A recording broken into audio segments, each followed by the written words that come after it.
Hello and welcome to LNL's coverage of the European Championships. We're back today with another roundup of today's action. Absolutely. Today we are looking at last night's action, which featured Croatia and Spain battling it out for the top of Group D. As well, we'll be looking ahead to tonight's games, as well as covering the games currently going on at the moment. Including Hungary-Portugal, which is literally happening as we speak. Hungary have just taken lead of a 2-1 with a deflected free kick. Yes, Balázs with the goal. They're doing really well, actually. They nearly each had a third. They've limited Portugal. They've played on the counter mostly, which we know Ronaldo won't like. So, huge talking points from yesterday. Spain's late defeat to Croatia. Yeah, it was a bizarre one. Mostly because Spain have looked so in control for the whole tournament. And Ronaldo has just scored. Damn it. Right. So, going back to what we were saying, Croatia's late victory over Spain. I mean, obviously De Gea didn't cover himself in glory with the goal. With the winner, that was brilliant. Took a slight deflection, but he's fantastic with his feet, but sometimes he overdoes it. Yeah, he really should have gone down with his hands there rather than just sort of relying on his feet to get hold of that one. As you said, so now this means Spain dropped to second in their group. They did. They lost the group, having not conceded a goal before last night. They conceded two. They conceded two. The first one's defensively a bit poor. Yeah. The cross goes a long way and it shouldn't. And Ramos just lets the goal scorer get across him. Maybe having and denied. Maybe, of course. I don't think it was a penalty, but of course they had. It's a difficult one to call the penalty. Yeah, I think Spain's a difficult one to call because the arm's on Silva. No, but it's not. There's no contact. No, basically. But I feel from the referee's angle because of course he's got a block view and he just suddenly sees the player go down. Yeah. He's in that situation, he's got to make the call, and he obviously felt it was. Yeah, Spain's penalty was difficult to call because the contact was minimal. But Ramos took it, and Subasic was a good 2 yards off his line when it was kicked, which technically should have been retaken. But I feel like it's justice probably done. Yeah, it cancels each other out. But it looks as though Spain might draw Italy. Yes. It's going to be against the winners of Group E, which we decided tonight. Yes. We're going to look at that in a moment. Spain-Italy would be a good clash. Yeah, it'd be interesting as well because of course it's going to be a game of attack versus defence. Yeah, essentially. Of course Spain one of the early favourites for it, and they've really shown that par last night. Yeah, absolutely. Whereas Italy, of course, not many people would have had them down, but they've done well so far. They've done very well, but again, I look at Italy, and the thing I keep coming back to is I don't think they've got the actual raw talent, and I think if they play Spain, but of course it does happen. Of course, you look at Denmark, of course. They managed to win the tournament with very little experience, not much talent that you would have seen compared to the other sides. So, I mean, every now and again it does happen that a side can come through and with that sort of unity do well.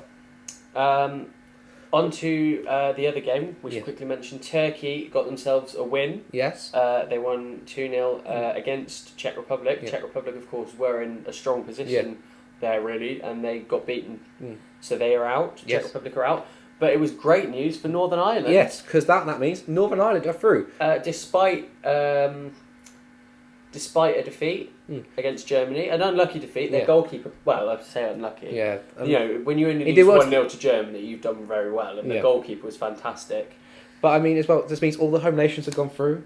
It does. Northern Republic of Ireland are sort of looking very, very, very. They're right on the bubble, and I can't see them doing it. Yeah, it'd be unfortunate for them, of course. It'd be great to see more British sides go through, but I mean, or sort of, sides closer to home.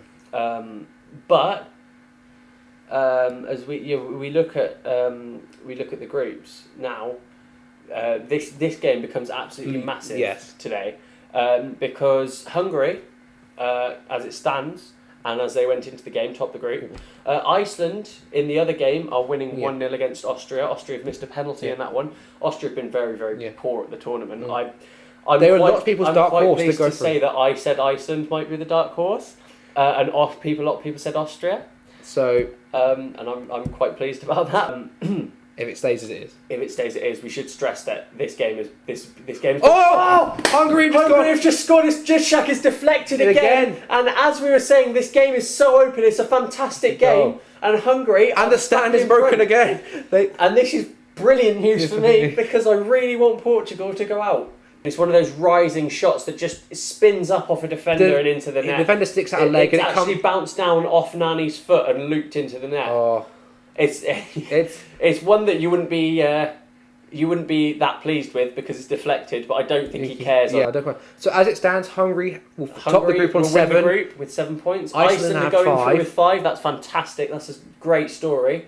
Portugal will only have 2 points and -1 goal difference. If it stays like that is Portugal out. Yeah, Portugal are going home as it stands. And Austria are going home with 1 point. Putting this game aside for one moment, we will continue to look ahead to what is coming later today. And this is sort of crunch time now. The last group games tonight. Ireland desperately need a win. Yes. Only a win will do for them. Yes.